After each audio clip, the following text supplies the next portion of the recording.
in the leg and is expected to survive. It all started when police responded to a family dispute on Gates Avenue in Bed-Stuy. Police say the suspect shot the officer and ran out of the apartment building. Other officers encountered the suspect on Monroe Street and they attempted to take him into custody, and that's where officers shot him in the leg. He is now under arrest. A police news conference updating the public just wrapped up.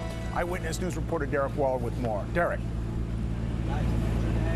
David, Charlene, we're standing here at the scene. This is where that officer was shot outside 277 Gates Avenue. You see all this police activity behind me. Now, this continued outside after the officer was shot. They say the suspect actually made a run for it down Gates Avenue and then actually made a right on Bedford, and then a 1 block away from that made a left over on Monroe Street, and that's also blocked off as a crime scene right now. We can show you this video that we got this morning. The man was arrested over on Monroe, and he was in this video of that arrest on Monroe Street around 9 o'clock this morning. The suspect is 41-year-old Raheen Joy. Police say he has 17 prior arrests, including a 2005 arrest for discharging a firearm in Georgia, another in 2007 for weapons possession, also in Georgia.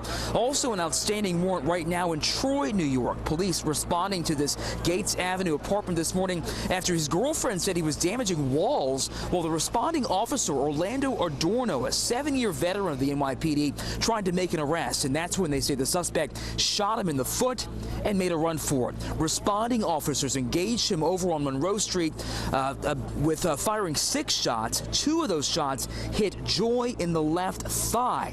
Here's more from that press conference a short time ago.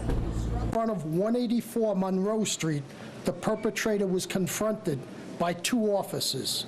Shots were exchanged, and our perpetrator was struck 2 times in the left thigh.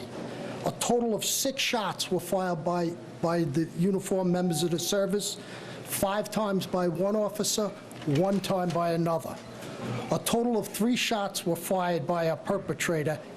A 9mm handgun was recovered from his person. Because of Officer O'Donnell and his partners' actions, we have a dangerous person off our street. We have an illegal gun off our street.